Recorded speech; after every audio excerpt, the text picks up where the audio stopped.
स्वामी विवेकानंद जी ने कहा कि गुरुदेव, आप अम्मा काली के इतने भक्त हैं और आप बात भी करते हैं, आप ये क्यों नहीं बोल देते कि मेरे गले में जो कैंसर हुआ है आप इसको ठीक कर दो। रामकृष्ण परमहंस जी ने बहुत सुंदर बात कही कि बेटा, जो ये कैंसर हुआ है ना, मुझे थोड़ी ना हुआ है, मेरे शरीर को हुआ है और ये मेरा शरीर नहीं है। जो होगा वो तो होकर ही रहेगा। इस शरीर पर जो भी दुख पड़ रहा है इस शरीर को होगा, मुझे कुछ नहीं होगा। तब विवेकानंद को ये सच्चा ज्ञान प्राप्त हुआ। तो ये अपने मन से निकाल दीजिए कि जो बहुत बड़े भक्त हैं या जो सही रास्ते पर चलते हैं उनको कुछ नहीं होगा, ऐसा कुछ नहीं है। अपने इस क्लास में बात करेंगे काइंड्स ऑफ नाउन का, संज्ञा के भेद। नाउन कितने प्रकार के होते हैं, तो आज हम इसके बारे में डिस्कस करेंगे और समझाने का प्रयास करेंगे कि नाउन कितने प्रकार के होते हैं और उनको हम किस तरह पहचानेंगे। देखिए, काइंड्स ऑफ नाउन, संज्ञा के भेद। नाउन 5 प्रकार के होते हैं, ठीक है। Proper noun, common noun, collecting noun, material noun, abstract noun. ठीक, अब इनको हिंदी में समझ लेते हैं। प्रॉपर नाउन को हम व्यक्तिवाचक संज्ञा बोलते हैं। ठीक, देखिए, इंग्लिश का मतलब होता है कि हिंदी भी उसका जानना जरूरी है। अगर आप उस चीज़ का हिंदी नहीं समझेंगे तो सही अर्थ नहीं निकाल पाएंगे। तो ये है प्रॉपर नाउन, मतलब व्यक्तिवाचक संज्ञा। यहाँ पर इसका हम डिफिनीशन से समझ लेते हैं। ये किसी विशेष मनुष्य, स्थान तथा वस्तु के नाम को प्रकट करता है। प्रॉपर नाउन का मतलब होता है किसी विशेष मनुष्य, स्थान और वस्तु को ये प्रकट करता है। प्रकट मतलब उस चीज को बताता है ना। जैसे कि श्याम हो गया, कानपुर, यमुना, मतलब ये एक प्रॉपर नाउन है, ये कभी बदलेगा नहीं। जैसे मान लीजिए किसी का नाम श्याम है तो उसका नाम श्याम ही रहेगा, या कानपुर है तो शहर का नाम कानपुर ही रहेगा। वो अपने आप में एक फिक्स है, ठीक है, वो बदलेगा नहीं। इसीलिए इसे हम प्रॉपर नाउन कहते हैं। अब आ रहा है दूसरा, कॉमन नाउन। कॉमन नाउन जातवाचक संज्ञा। जैसे कि मैन हो गया, बॉय, गर्ल्स, तो ये कॉमन। अब देख लीजिए, समझिए, मान लीजिए बहुत सारे आदमी हैं, वहां पर हम किसी एक आदमी को नाम लेकर हम नहीं बुलाते हैं। हमने बोल दिया कि वहां पर बहुत सारे आदमी हैं या मैन हैं या लड़के हैं, तो उस चीज में कॉमन हो गया। जैसे कि बहुत सारे पेड़ हैं तो अपना अपना एक नाम होता है, हर एक चीज का एक नाम होता है, तो हम नाम लेकर नहीं बुलाते हैं। हमने बोल दिया कि पंछी या जानवर, तो जानवर बहुत सारे जानवर हैं।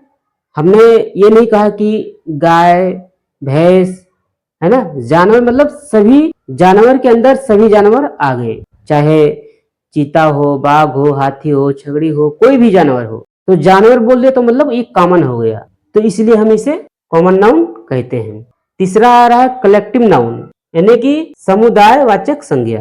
कलेक्ट मतलब ये अपने आप में ये डिफाइन है कि कलेक्ट यानी कि समुदाय, जहां पर जैसे क्लास हो गया, कंपनी हो गया, तो वहां पर बहुत सारे लोग हैं, एक समूह है, तो उसे हम समुदायवाचक संज्ञा के नाम से जानते हैं। अब ये आ गया मटेरियल नाउन, पदार्थवाचक संज्ञा। ये भी अपने आप में डिफाइन है, नाम से ही आपको पता लग जाएगी मटेरियल वाचक संज्ञा, है ना। जैसे आयल हो गया और गोल्ड हो गया, सिल्वर हो गया, ये सब किस श्रेणी में आता है?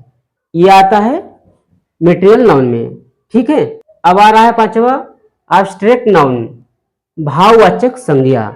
भाव मतलब जो भाव से उत्पन्न होता है, जैसे कि ट्रुथ, लव, ये सब क्या है? ये सब भाव से उत्पन्न होता है, इसीलिए हम इसे भाववाचक संज्ञा कहते हैं। अब एक चीज मैं आपको बताऊंगा कि जो एग्जाम में पूछा जाता है, वो अगर नाम दे दिया जाए, जैसे Shyam, Yamuna, man, class, gold, truth, ये सब दे दिया जाए मिक्स करके, और आपको कहा जाए कि इसको अलग अलग पहचानो कि ये किस श्रेणी में आता है, तो आप समझे रहेंगे कि हाँ, ये गोल्ड है, सिल्वर है, ये मटेरियल नाउन में आता है, और ट्रूथ, लव, ये सब किसमें एब्स्ट्रैक्ट नाउन में आता है। तो आप समझे रहेंगे तभी बता पाएंगे, नहीं तो फिर नहीं बता पाएंगे। इसीलिए हर एक चीज को बहुत बारीकी से समझना होगा। और आप सभी लोग जानते हैं कि हम बहुत ही प्रयास करता हूं कि आप सभी जो भी मेरा वीडियो ये देख रहे हैं, मैं एकदम निचले स्तर से बताने का प्रयास कर रहा हूं। और जो भी समझ में ना आए, आप सभी लोग कमेंट में पूछ सकते हैं। आज हम इस क्लास में बताने का प्रयास करूंगा कि जो आम लोग हैं उनके मन में ये बहुत ज़्यादा भावना उठता है और ये अपने मन में सोचते भी हैं कि जो भगवान का भक्ति करता है, भजन करता है, सही रास्तों पर चलता है, उसको दंड नहीं मिलता है। तो शायद मैं कहूँगा कि उनका सोच गलत है। ऐसा कुछ भी नहीं है, संयोग बस जो होना रहेगा वो तो होकर ही रहेगा। शायद जो लोग ऐसा सोच रहे हैं वो लोग इतिहास नहीं पढ़ते हैं और ये जानने की कोशिश नहीं करते हैं। वो लोग शायद रामकृष्ण परमहंस को ना तो सुने होंगे और ना पढ़े होंगे। जहाँ तक मैंने सुना है, पढ़ा है कि वो अपने जीवन काल में वो अपने पूरे जीवन काल माँ काली का भक्त थे, भक्ति भजन करते थे। और जब अंत समय आया तो उनके गले में कैंसर हो गया, और गले में कैंसर हो गया तो स्वामी विवेकानंद जी ने कहा कि गुरुदेव, आप माँ काली के इतने भक्त हैं और आप बात भी करते हैं, आप ये क्यों नहीं बोल देते कि मेरे गले में जो कैंसर हुआ है आप इसको ठीक कर दो। रामकृष्ण परमहंस जी ने बहुत सुंदर बात कही कि बेटा, जो ये कैंसर हुआ है ना, मुझे थोड़ी ना हुआ है, मेरे शरीर को हुआ है और ये मेरा शरीर नहीं है। जो होगा वो तो होकर ही रहेगा। इस शरीर पर जो भी दुख पड़ रहा है इस शरीर को होगा, मुझे कुछ नहीं होगा। तब विवेकानंद को ये सच्चा ज्ञान प्राप्त हुआ। तो ऐसा कुछ भी नहीं है। और जितने भी महान पुरुष हुए हैं, अंत समय में किसी को कैंसर हुआ है, किसी को कुछ हुआ है, जो होगा वो तो होकर ही रहेगा। तो ये अपने मन से निकाल दीजिए कि जो बहुत बड़े भक्त हैं या जो सही रास्ते पर चलते हैं उनको कुछ नहीं होगा। ऐसा कुछ नहीं है।